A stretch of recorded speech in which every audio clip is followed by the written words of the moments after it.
Yesterday, we know that a lot was revealed by Gordon Sondland. He confirmed really quickly, really succinctly that he believed that Donald Trump had set up a quid pro quo with the leadership of Ukraine.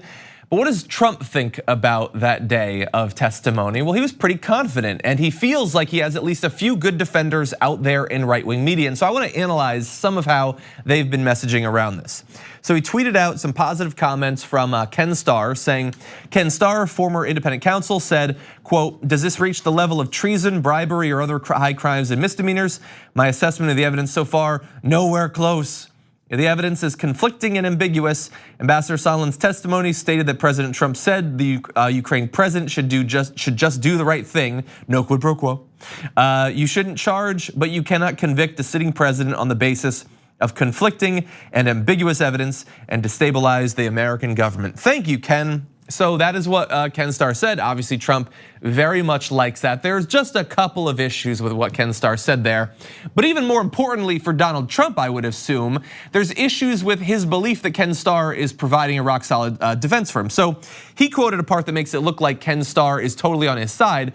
But Ken Starr doesn't think he should be impeached. That doesn't necessarily mean he doesn't think that we've learned quite a bit of disturbing information. So here is more of Ken Starr's actual commentary. Seems to me, no, we're just not there, that the President of the United States is going to be seen fairly by the American people as having committed some crime. Strong feelings, yes. Yelling into the phone, yes. Investigate the Bidens, yes. But was there, in fact, some sort of, quote, corrupt bargain? And I just don't see the state of mind evidence there as yet. Okay, so look, if you sort of pay attention to stuff in a very loose sort of way like Donald Trump does, you might hear that and just come away from it saying, oh, like we can't impeach him based on this. But he just said he's committed crimes, and specifically, yes, he wanted them to investigate the Bidens, which is sort of the linchpin of this entire thing, but he's pretending that Ken Starr didn't say that. So he's confirming, yes, he wanted the Ukrainians to investigate the Biden specifically, not corruption in general or Burisma or whatever, Biden for his own personal interests.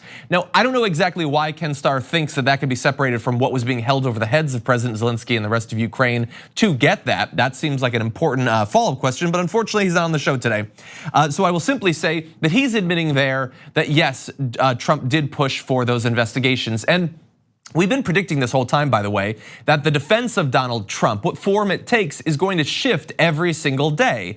And it's gonna move from initially, nothing was done, nothing was said, nothing ever happened wrong, all the way up to Ken Starr, a guy being lauded by the president for his defense, is saying, yeah, he committed crimes, yeah, he pushed a foreign policy to investigate the Bidens. And you've got people like Ben Shapiro's out there just tweeting, yeah, no, he totally tried to get those investigations. That's not even up for question anymore. Laura Ingraham a couple days ago we showed you said, yes, it's bribery, but it's not bribery, which is an interesting legal take on that particular topic. And so this is what he is hiding behind as a defense at this point. The admitting that yes, he committed crimes, but we'll see if anyone does anything about it effectively. By the way, Trump's take on yesterday, what was revealed, got even a little bit weird. I mean, we showed you yesterday the I didn't do anything, I don't want anything defense. That was a bizarre moment for American political history. But he also said this, and it's about the fact that multiple witnesses have said they overheard Trump on phone calls with people like Gordon Sondland. Here is what Trump said. "I have been watching people making phone calls my entire life. My hearing is and has been great. Never have I been watching a person making a call which was not on speakerphone and been able to hear or understand a conversation. I've even tried, but to no avail. Try it live." That's weird. That's really like, so he admits, man, I've been trying to like eavesdrop on people's phone conversations for a long time. I just can't get it done. And I have got like super hearing, like, Professor Xavier, sign me up for my earballs. But even I couldn't hear it. I hope that I never get in the position where my believed legal defense rests on, I have mutant hearing, it's impossible to eavesdrop on calls. What are you talking about, man? First of all, this has led to, you could go on Twitter, multiple people who've been in cars with him or people that he's talking to on the phone and could hear both sides. They're saying, no, in the direct example that you're giving, yes, I've done it, obviously.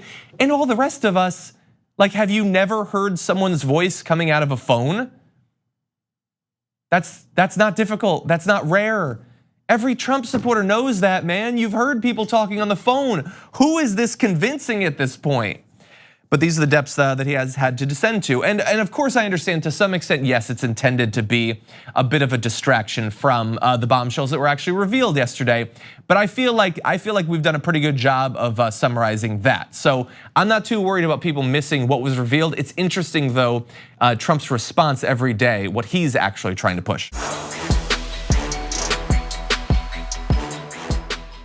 Thank you for watching this clip from the Damage Report. For more content from the show and access to TYT Network members only exclusives, go to tyt.com/Brooke. Wait, no, it's tyt.com/John. Go to tyt.com/John to sign up.